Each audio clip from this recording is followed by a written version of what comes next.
A black woman, Anya, was denied access to a private jet.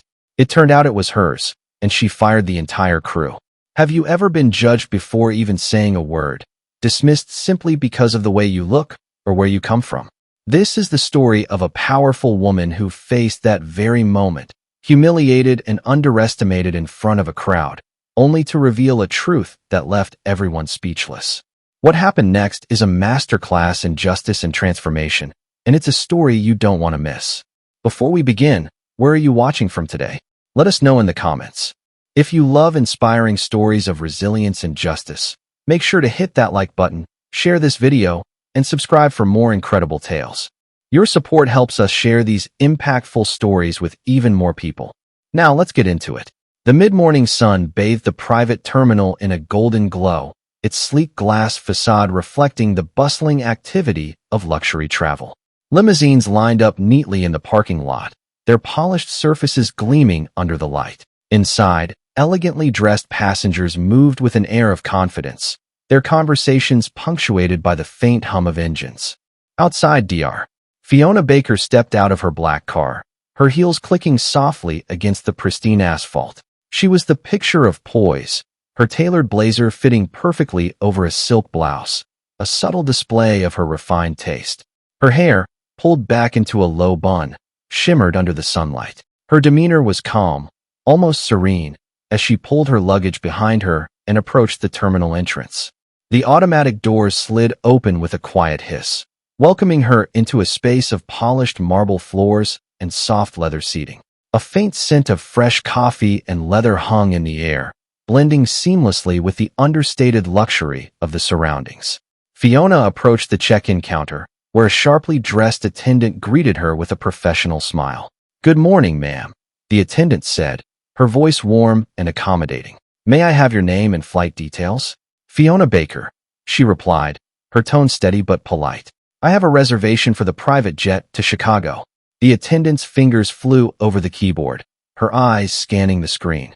Her brow furrowed slightly before clearing almost instantly. "Yes, Miss Baker, you're all set. The jet is prepared, and the crew should be boarding shortly. If you'd like, you may wait in the lounge, or I can escort you directly to the aircraft." Fiona nodded. "I'll head to the jet now, thank you." The attendant's smile widened. "Of course, it's gate 5, just past the VIP lounge. Have a wonderful flight." With a brief nod, Fiona made her way toward the designated gate, her footsteps echoing softly in the quiet hall, where plush carpet gave way to smooth tile near the private jet entrances. Gate 5 came into view, the jet gleaming like a jewel under the bright sunlight. As she approached, a uniformed man standing by the entrance caught her eye. He was tall and imposing, his posture stiff and authoritative. His uniform identified him as the captain of the flight. Fiona offered a polite smile as she approached, but the man's expression remained cold, his eyes narrowing slightly. "Can I help you?" he asked, his tone clipped and impersonal. "I'm here for the flight to Chicago," Fiona replied, her voice calm and measured. The captain glanced at her suitcase, then back at her, his lips curled into a faint, almost imperceptible smirk. "This is a private flight, ma'am," he said, his voice dripping with condescension. "I think you might be at the wrong gate." Fiona raised an eyebrow but kept her composure. "I'm aware. This is gate 5, correct?" "It is," the captain said, crossing his arms. "But this jet isn't for commercial passengers. It's for private clients." There was a subtle emphasis on the word private, a tone meant to underline exclusion. Fiona felt the weight of his words, but didn't waver. "I understand," she said, her voice firm but polite. "I am a private client." The captain's smirk deepened. He chuckled lightly, shaking his head as if he couldn't believe what he was hearing. "Look, ma'am, I'm not sure what you've been told, but this isn't the kind of flight you just book online. Maybe try the main terminal. They'll get you sorted." Fiona's fingers tightened around the handle of her suitcase, but her expression remained calm. Before she could respond, another voice interrupted. "Is there a problem here?" A flight attendant, dressed in a crisp uniform, approached with a clipboard in hand. She glanced at Fiona, then turned to the captain with a questioning look. "Just a bit of confusion," the captain said dismissively. "She thinks she's on this flight." The flight attendant's eyes swept over Fiona, her gaze lingering briefly on her shoes and luggage before flicking back to her face. There was a glimmer of doubt in her expression. "Ma'am," the the flight attendant began, her tone neutral but edged with skepticism. Do you have any documentation for this flight? A confirmation number or a ticket? Fiona reached into her bag and retrieved her phone. With a few taps, she pulled up the confirmation email and handed it to the flight attendant. The woman's eyebrows lifted slightly as she scanned the screen, her expression betraying a moment of surprise before she quickly masked it. Well, the flight attendant said, handing the phone back. Everything seems to be in order. I'll inform the crew. The captain frowned but said nothing, his jaw tightening slightly. He stepped aside reluctantly, allowing Fiona to proceed toward the jet. As she walked past him, she felt his gaze lingering on her, a mix of irritation and disbelief etched into his features. Fiona took a deep breath as she approached the stairs leading up to the jet. She could feel the tension in the air, the unspoken judgment hanging over her like a cloud. But she refused to let it shake her.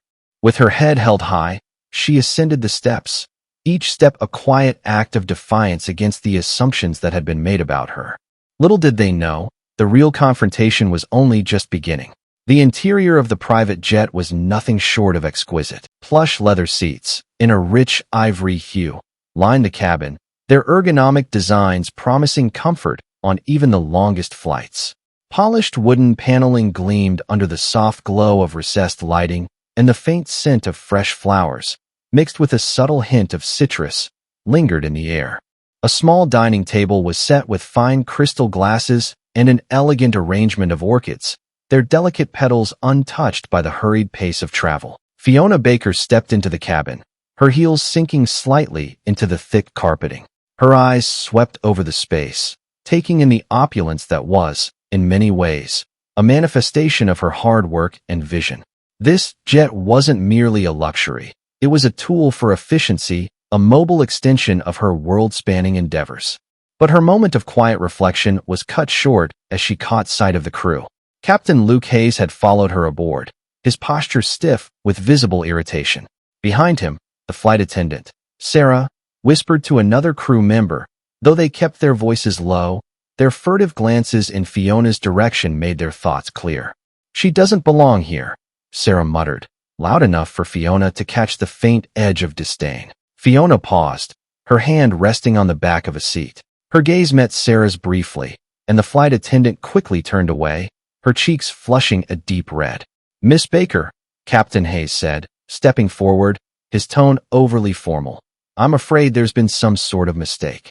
This flight was chartered under very specific arrangements, and, well, as much as I'd love to accommodate you, we need to follow protocol. Fiona turned to face him fully, her expression calm but unyielding.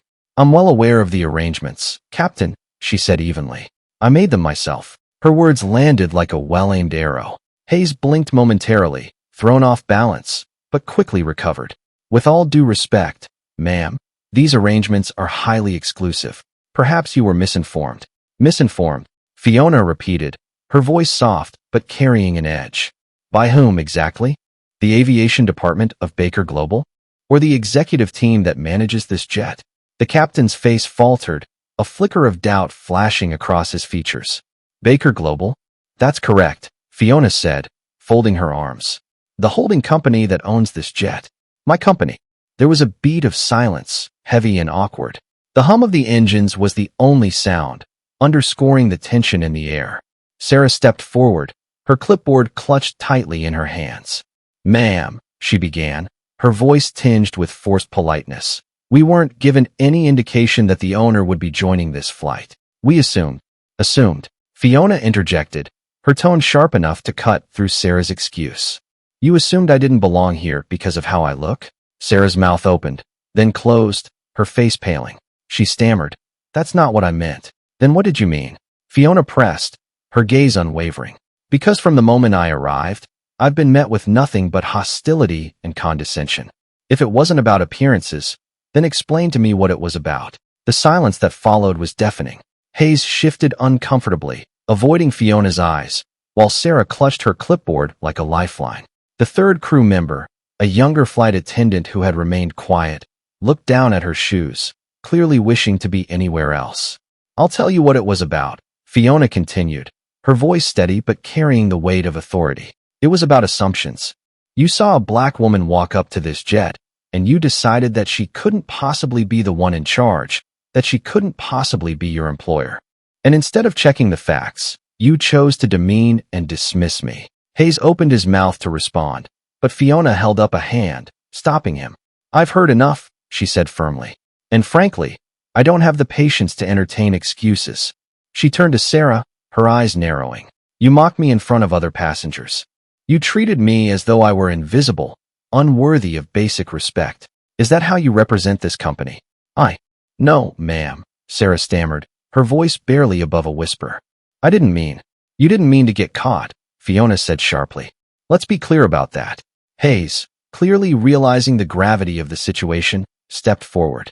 Miss Baker, if I may, we deeply regret any misunderstanding. This is, of course, a learning opportunity, and we'll ensure it doesn't happen again. Fiona's eyes flicked to him, her expression unreadable. A learning opportunity, she repeated, her voice laced with disbelief. You're mistaken if you think this is a moment for reflection. It's a moment for accountability. She turned toward the cabin door, her movements deliberate. Reaching into her bag, she retrieved her phone and made a quick call. Yes, this is Fiona Baker, she said, her voice steady. I need the terminal manager at Gate 5 immediately. There's been an incident with the crew of my jet, and I want it addressed before departure. The crew exchanged uneasy glances, their confidence unraveling with each passing moment. Fiona ended the call and turned back to face them. I've worked too hard and come too far to tolerate this kind of behavior, she said, her voice resolute. You've made your assumptions about me clear. Now let me make something clear to you. This kind of prejudice has no place in my company. You've embarrassed yourselves, not me. The cabin fell silent once more, the weight of her words settling heavily in the air. The terminal manager would arrive soon, but the crew already knew their fate was sealed. The soft click of Fiona's heels echoed through the cabin as she moved to one of the seats and calmly sat down, her posture as composed as ever. Outside, the warm sunlight played off the metallic surface of the jet, a stark contrast to the tense atmosphere inside. Captain Hayes and the crew stood awkwardly by the door, their discomfort palpable as they exchanged nervous glances. Minutes felt like hours, the silence punctuated only by the faint hum of the air conditioning. Fiona, unbothered by the weight of their stares, reached into her bag and pulled out her tablet. Her fingers glided over the screen as she opened a document, her attention seemingly absorbed by her work. But her calm demeanor was deliberate, every movement purposeful. She wanted them to feel the gravity of the situation, to sit with their actions and their assumptions. They had tried to diminish her, and now she would make them confront the consequences. The sound of hurried footsteps broke the quiet. Moments later, the terminal manager appeared at the door, his face flushed from exertion. He was a tall man in his early 40s, dressed impeccably in a navy suit that clung to him uncomfortably in the midday heat. His expression was a mixture of urgency and dread, his eyes darting nervously between Fiona and the crew.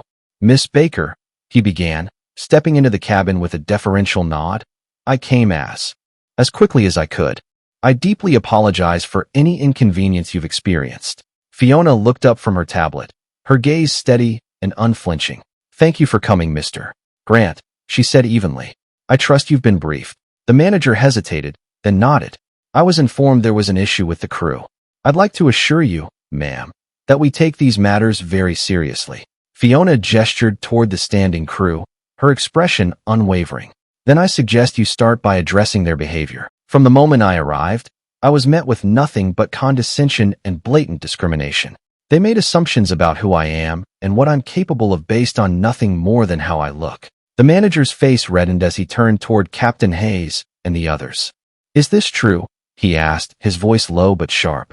Hayes shifted uncomfortably, his usual air of authority completely absent. There was a misunderstanding, he mumbled, avoiding eye contact.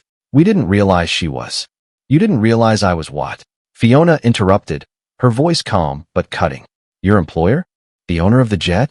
Or someone deserving of basic respect? The manager's jaw tightened, his discomfort evident as he turned back to Fiona. Miss Baker, I deeply regret this incident. Rest assured, it will be dealt with appropriately. I'm sure it will, Fiona said, her tone laced with quiet authority. But let's be clear. This isn't just about me. This is about the culture of this company. This behavior didn't come out of nowhere. It's a symptom of a larger issue, one that I will not tolerate. The manager nodded quickly, his agreement almost too eager. Absolutely, ma'am. We'll implement whatever measures you deem necessary. Fiona's gaze hardened. I've already taken measures, she said. Effective immediately, Captain Hayes and Sarah are relieved of their duties. They are no longer welcome to represent this company or its values. Hayes's face drained of color, and Sarah let out a small gasp. Miss Baker, please. Hayes began, his voice rising in desperation. I've been with this company for years. This was an honest mistake. An honest mistake? Fiona echoed, her voice cold. You humiliated me in front of a crowd. You dismissed me without even checking the facts. That wasn't a mistake, it was a choice. And it speaks volumes about your character. Sarah, who had remained silent until now, stepped forward, her hands clasped tightly together. Miss Baker, I truly didn't mean any harm. You were just perpetuating the same bias that's plagued people like me for generations, Fiona said sharply. Your intentions are irrelevant. What matters are your actions, and those actions have consequences. Tears welled in Sarah's eyes, but Fiona's expression didn't soften. She turned to the manager. Ensure their termination is processed immediately, and make it clear to the rest of the staff. This kind of behavior will not be tolerated. The manager nodded solemnly. It will be done, ma'am. I'll personally oversee it. Satisfied, Fiona stood, her commanding presence filling the cabin. Good. And one more thing, Mr. Grant. Conduct a full review of your hiring and training practices. Bias, whether conscious or unconscious, has no place in my organization. I want a report on my desk within the week. The manager straightened, his expression resolute. Yes, ma'am. Consider it done. Without another word, Fiona collected her tablet and walked toward the door. As she passed the now silent crew, she paused, her gaze sweeping over them one final time. Let this be a lesson, she said, her voice calm but firm. Respect isn't optional, it's a requirement. And when you fail to meet that standard, you'll find there's no place for you here. With that, she descended the stairs, leaving the crew and the terminal manager behind. The sunlight outside was just as warm, the day as bright as when she had arrived. But now, there was a weight lifted from her shoulders, a reminder that standing up against prejudice was as much about protecting herself as it was about creating change for others. As Fiona climbed into her waiting car, she allowed herself a small, satisfied smile. The battle wasn't over, not by a long shot. But for today, she had made her mark, and she would continue to do so, one confrontation at a time. The low hum of the luxury car engine filled the air as Fiona Baker sat in the back seat, her thoughts a whirlwind of reflection. The tinted windows framed the sunlit tarmac outside, a fleeting image of the jet standing still as her car slowly pulled away. She gazed out at the terminal, her mind replaying the confrontation with the crew, every word, every gesture. Her phone buzzed softly in her lap, interrupting her reverie. Picking it up, she saw the name Lisa Kent flash across the screen. Lisa was not only her executive assistant, but also a trusted confidant who had been with her through countless battles in business and beyond. Lisa, Fiona said, her voice steady as she answered the call. I heard, Lisa began without preamble, her tone a mixture of concern and curiosity. Are you all right? Grant called my office in a panic about 15 minutes ago. Fiona let out a small sigh, her fingers tracing the smooth edge of her phone. I'm fine, Lisa. The situation was handled. I'm guessing handled means you didn't let it slide, Lisa said, a hint of a smile in her voice. Good. They needed to be reminded who they were dealing with. It wasn't just about me, Fiona replied, her tone reflective. It's about what it represents. If they can treat me like this, knowing nothing about me, how many others have they dismissed or humiliated, people without the power or position to fight back? Lisa's voice softened. You're right, as always. What's the next step? I've ordered a review of the company's training and hiring practices, Fiona said. But that's just the beginning. This isn't the first time I've seen this kind of behavior in the aviation industry, and I doubt it'll be the last. It's time to do more than just react. Lisa paused for a moment before responding. You're thinking about making this public, aren't you? Fiona's gaze shifted to the horizon, where the distant city skyline shimmered in the afternoon light. I am, she admitted. Not in a way that's about me personally, but as a broader conversation about systemic bias. People need to know these things are still happening, even in spaces that claim to value equality and progress. Lisa's tone turned practical. I'll start drafting a statement, something that highlights the broader issues without making it about today's incident specifically. We can also reach out to your network for partnerships on diversity initiatives. Do it, Fiona said firmly, and reach out to the legal team. I want them to draft clauses for stricter anti-discrimination policies across all Baker Global subsidiaries. This isn't just about avoiding lawsuits. It's about setting a standard. Consider it done, Lisa replied. And Fiona, I'm proud of you. You didn't just let it slide, even when it would have been easier. Fiona smiled faintly, her grip on the phone relaxing. Thanks, Lisa. I'll touch base with you later. As the call ended, the car pulled onto a quieter road, lined with towering trees and sprawling estates. Fiona leaned back against the soft leather seat, her thoughts drifting to the many battles she'd fought to reach this point in her life. Being underestimated was nothing new. She had faced it in boardrooms, during negotiations, and even at social events. But no matter how many times it happened, it still carried a sting. Her driver, Mark, glanced at her in the rearview mirror. "Everything all right, Miss Baker?" he asked, his deep voice tinged with concern. Fiona met his gaze in the mirror and offered a reassuring nod.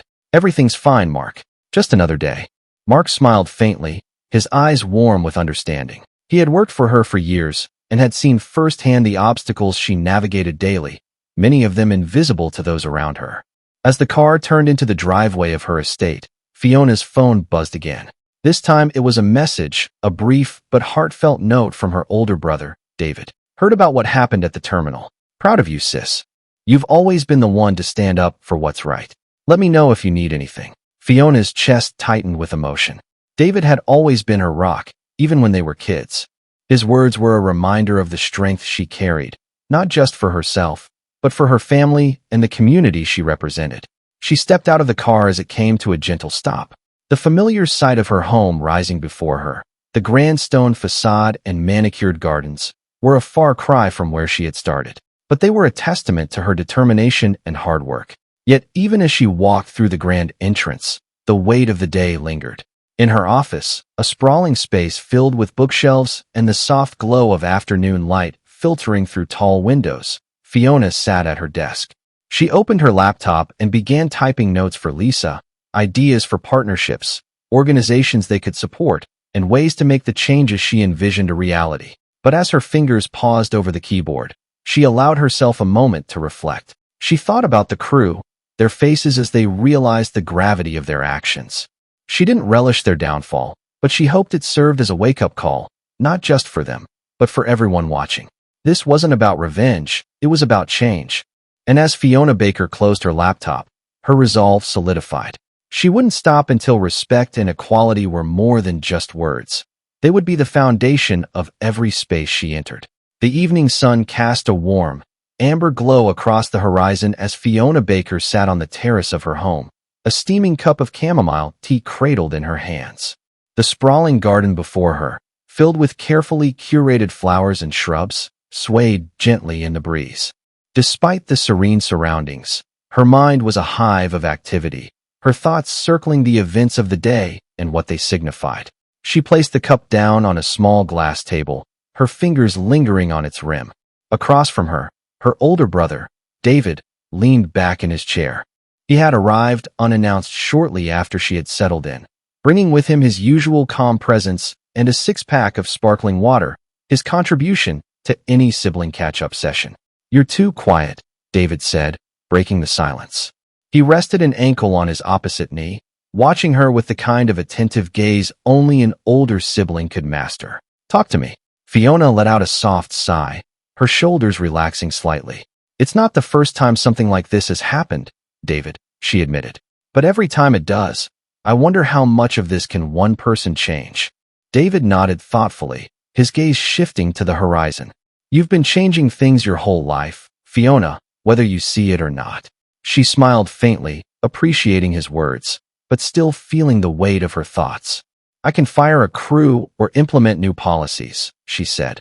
"But does it really shift the needle? Or does it just push the problem down the road?" David leaned forward, resting his elbows on his knees. "Let me tell you something, little sister. You're not just anyone making those decisions. You're Fiona Baker. When you act, people notice. They talk, they reflect, and sometimes, that's all it takes to start a ripple effect. Fiona's gaze dropped to her hands, her fingers tracing the edge of her teacup. But what about the people who don't have the platform I do? What about the ones who are dismissed, silenced, because no one's there to listen? That's exactly why you're doing this, David said firmly. Not just for you, but for them.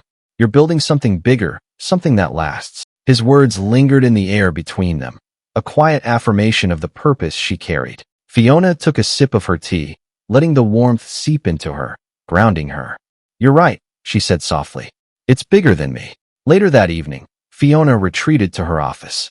The room, with its dark wood shelves and floor-to-ceiling windows, was her sanctuary, a place where ideas were born and plans took shape. She sat at her desk, the glow of her laptop illuminating her face as she typed out an email to Lisa. Subject: expanding our reach. Lisa, let's not stop at anti-bias training and policy reviews. I want to create a broader initiative, a platform that actively promotes diversity and inclusion, not just within Baker Global, but across industries. Start by reaching out to some of the organizations we've partnered with in the past. Let's host a summit, something that brings together leaders, advocates, and voices from marginalized communities. I want actionable solutions, not just discussions. Also, let's set aside a fund for scholarships or mentorship programs, something tangible that gives people a path forward. Let's make this count. Fiona, satisfied, hit send and leaned back in her chair, her mind already racing with possibilities. This wasn't just about fixing a single incident. It was about reshaping the culture that allowed such incidents to occur in the first place. As the night deepened, Fiona found herself revisiting the memory of the crew's faces when the truth had been revealed. She didn't relish their discomfort, but she couldn't deny the satisfaction of holding them accountable. And yet, there was a lingering question she couldn't shake. Had they learned anything from the experience? Or would they carry their prejudices into the next chapter of their lives?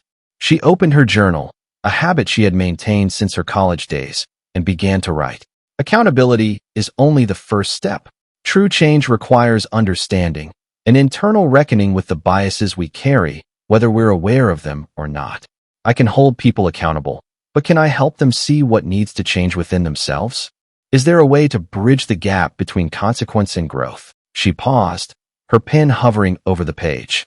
The answer wasn't clear yet, but she knew the question itself was important. The next morning, Fiona's vision began to take shape. Lisa had already responded with enthusiasm, and her team had started compiling a list of potential partners for the initiative. The summit would be a massive undertaking, but Fiona felt a renewed sense of purpose as she reviewed the preliminary plans. Later that day, a letter arrived at her office. The envelope, crisp and unmarked, bore no return address. Curious, Fiona opened it, unfolding a single sheet of paper. The handwriting was neat but unfamiliar. Dear Miss Baker, I don't know if you'll ever read this, but I felt compelled to write. I was at the terminal yesterday when everything happened. I saw how the crew treated you, and I saw how you stood your ground. I've worked in this industry for over a decade, and I've seen things that made me question why I stay. But seeing you hold them accountable gave me hope.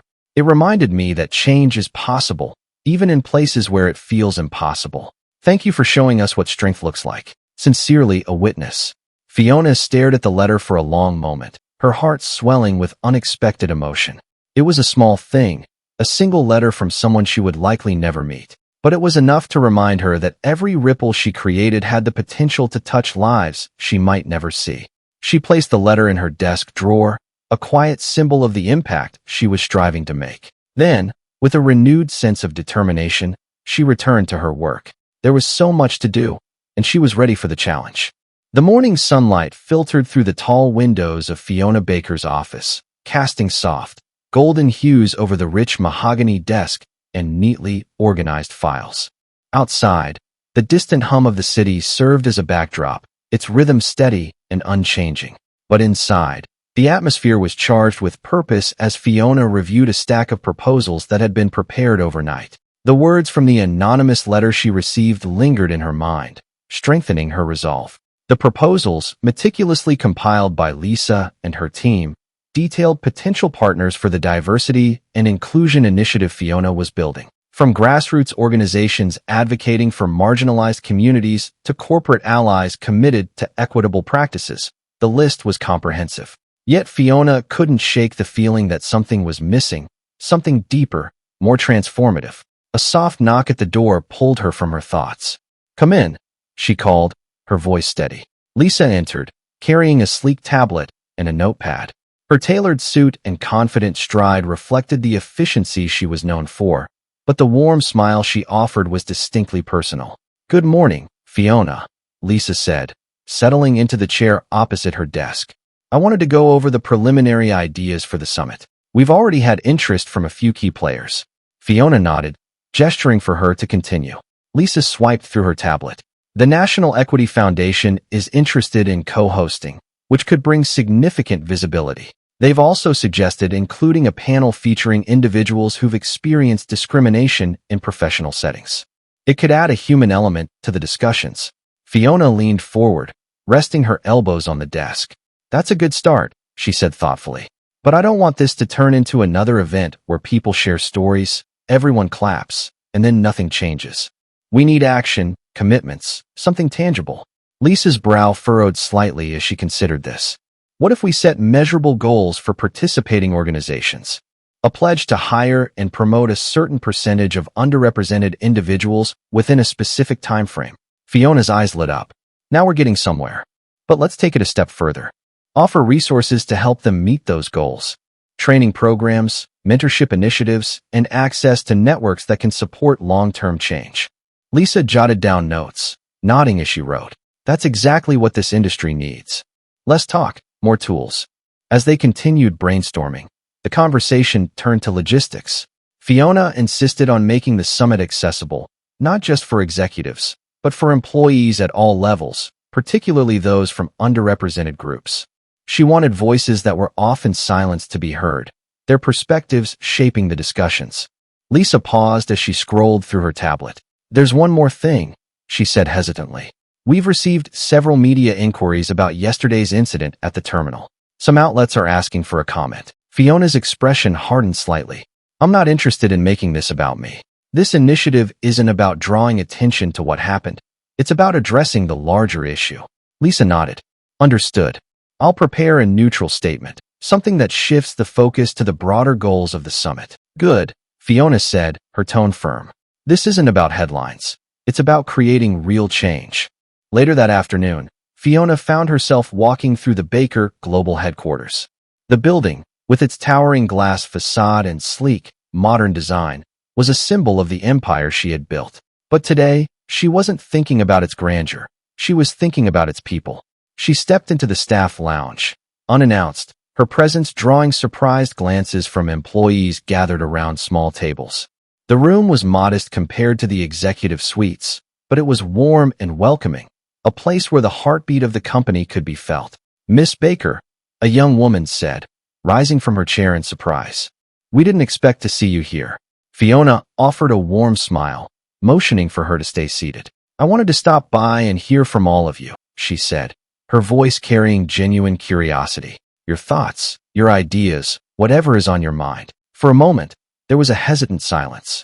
Then, slowly, conversation began to flow.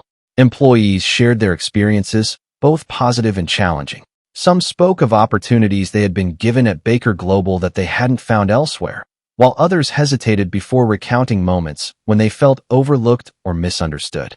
One man, an older maintenance worker named John, spoke up after a moment of reflection. "Ma'am," he said, his voice steady but tinged with emotion, "it means a lot that you're here. It shows you care. But sometimes, I wonder if the people who make the decisions up top really see what it's like down here. You can have all the policies in the world, but if the culture doesn't change, nothing else will." Fiona nodded slowly, his words striking a chord. "You're absolutely right, John," she said. "Culture isn't built in boardrooms. It's built here, in spaces like this. And that's exactly what we need to address." The morning was cool and crisp as Fiona stood on the terrace of her estate, a light sweater draped over her shoulders. A steaming mug of black coffee rested in her hands, the warmth spreading through her fingers as she stared out at the horizon. The garden below, still glistening with dew, was alive with birdsong, but her thoughts were elsewhere. Today marked the first formal planning meeting for the summit, a tangible step toward the vision that had consumed her thoughts since the incident at the terminal. While she felt resolute, there was a nervous energy beneath her calm exterior. She wanted this summit to be more than a symbolic gesture. It needed to mean something, to accomplish something real. The Baker Global boardroom was an expanse of polished oak and glass, its sleek modernity a testament to the company's success. By mid-morning, the room was filled with key members of her leadership team, as well as a handful of outside consultants who specialized in diversity and inclusion. Lisa stood near the head of the table, a tablet in hand, her sharp eyes scanning the room. As the last few attendees settled into their seats, she gave Fiona a small nod of reassurance, and Fiona took her place at the head of the table. "Thank you all for being here," Fiona began, her voice steady but warm. "As you know, this initiative isn't just another corporate project for me. It's personal. It's something I've lived through, something I've fought against, and now it's something I'm determined to change, not just here at Baker Global, but wherever we can make an impact." The room fell silent, the weight of her words settling over the group. Fiona let the pause linger, ensuring she had their full attention before continuing. "This summit," she said, "isn't about me or even this company. It's about creating a platform where voices that have been ignored or dismissed can finally be heard, where we don't just talk about change, but make it happen." Lisa stepped forward, taking the cue. "We've outlined a few key pillars for the summit," she said, projecting a document onto the screen at the front of the room. "Education, accountability, and action. Under these pillars, we'll host panels, workshops, and roundtable discussions with leaders, advocates, and those directly impacted by systemic bias." One of the consultants, a middle-aged woman with silver-streaked hair named Maria, raised her hand. "I think the structure is strong," she said, "but how do we ensure the right voices are in the room? Too often, these conversations are dominated by people who already hold power, while those who need to be heard are sidelined." Fiona nodded, appreciating the question. "That's exactly what we need to avoid," she said. "I want to prioritize speakers and participants who can bring lived experiences to the table, people who understand the issues not just academically, but personally. And I want to make sure this summit is accessible financially, geographically, and culturally." Maria smiled, clearly satisfied with the response. "If we can pull that off, this could be groundbreaking." Another hand went up, this time from Mike, the company's head of HR. "What's the long-term plan?" he asked. "The summit is a great starting point, but how do we ensure the momentum doesn't fail afterward?" Fiona leaned forward, her hands clasped on the table. "That's where the action pillar comes in. Every organization that participates will be asked to make measurable commitments, whether it's hiring targets, training programs, or mentorship opportunities. We'll also create a follow-up framework to track progress and hold people accountable." Mike nodded thoughtfully. "And Baker Global? What commitments are we making?" Fiona didn't hesitate. "We're setting the standard. By the time the summit happens, I want Baker Global to have a model diversity program in place. That means reviewing every aspect of our hiring, promotion, and retention practices. We'll lead by example." The room buzzed with quiet approval, heads nodding as her words sank in. Fiona could feel the energy shift, the initial skepticism giving way to genuine enthusiasm. As the meeting progressed, the ideas flowed freely. Lisa took meticulous notes as participants brainstormed ways to engage attendees, from virtual panels to interactive workshops. Maria suggested partnering with universities to involve younger voices, while another consultant proposed a scholarship fund for underrepresented students pursuing careers in industries with significant barriers to entry. By the time the meeting ended, Fiona felt a surge of optimism. The framework for the summit was more than just an outline. It was becoming a movement, a collective effort driven by passion and purpose. Later that day, Fiona walked through the halls of Baker Global, her steps purposeful but unhurried. She stopped by the employee lounge again, this time to speak with a small group of interns gathered around a table. They looked up, surprised but pleased to see her. "Miss Baker," one of them said, quickly standing. "What brings you here?" "I wanted to hear from all of you," she said, her tone inviting. "You're the future of this company, and your voices matter. What do you think we can do better to create a more inclusive workplace?" The interns exchanged glances, their initial hesitation giving way to curiosity. One young woman, Ella, spoke first. "Honestly, It's inspiring to see you take this so seriously. But sometimes, it feels like the changes are happening at the top, and we're not sure how they trickle down to us. Fiona nodded, her expression thoughtful. That's a fair point. Change has to happen at every level, and that includes creating spaces where you feel empowered to speak up. What would help you feel more connected to these efforts? Ella hesitated, then said, maybe a mentorship program? Something that pairs interns with leaders in the company who can guide us and help us grow. Fiona smiled warmly. I love that idea. Consider it done. The conversation continued, with the interns sharing their experiences and ideas. By the time Fiona left, she felt a renewed sense of clarity. The summit was just one piece of the puzzle. Real change required listening, not just to leaders and experts, but to everyone who made up the fabric of the company. The Grand Hall was a sight to behold. Towering glass walls allowed sunlight to flood the space, casting prisms of light onto the polished marble floor. Rows of chairs, interspersed with sleek tables, were arranged to face a stage framed by cascading greenery, symbolizing growth and renewal. Banners with the summit's name, Voices of Change, hung elegantly along the walls, their designs simple yet striking, bold letters on a deep blue background. Fiona Baker stood backstage, taking a deep breath as the final moments before her opening address ticked away. The room beyond was filled with over 1,000 attendees, leaders from various industries, advocates, academics, and those whose voices had been historically sidelined. She could hear the faint hum of conversation, a low buzz of anticipation that reminded her of why she was here. Ready? Lisa's voice broke through her thoughts, calm but tinged with encouragement. Fiona turned to her, offering a small but confident smile. Ready? The lights dimmed as Fiona stepped onto the stage, her footsteps steady but deliberate. The room fell silent, all eyes on her as she approached the podium. She paused for a moment, letting the weight of the moment settle before she began. Good morning, she said, her voice steady and resonant. Today is more than just a gathering. It's a call to action, a chance to confront uncomfortable truths and commit to meaningful change.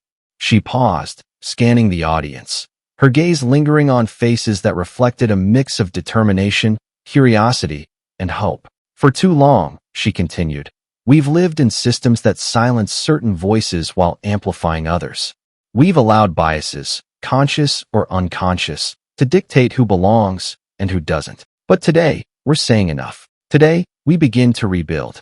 Her words hung in the air, their weight palpable.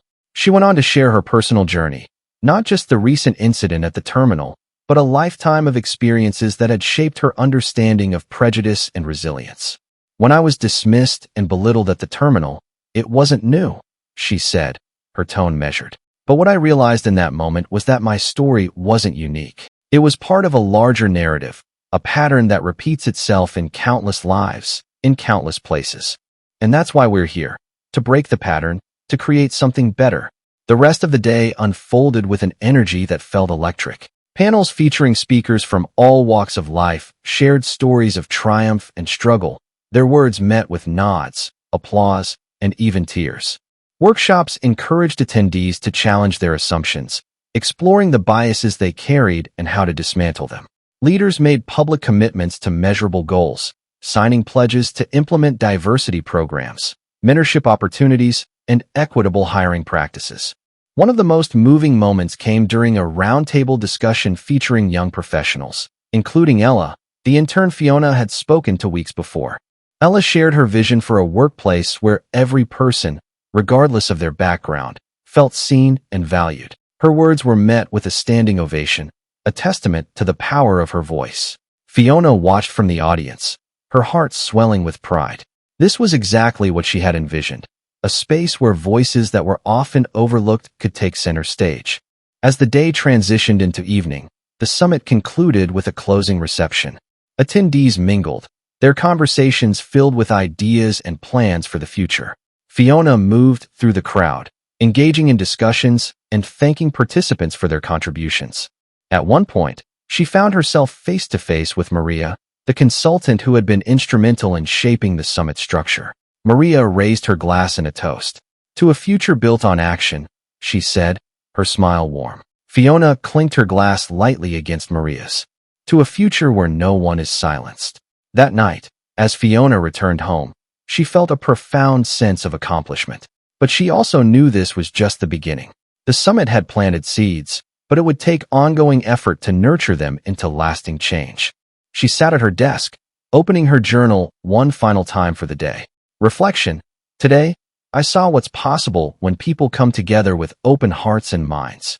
I saw courage in the stories shared, determination in the commitments made, and hope in the eyes of those who have been waiting for this moment. But this isn't the end.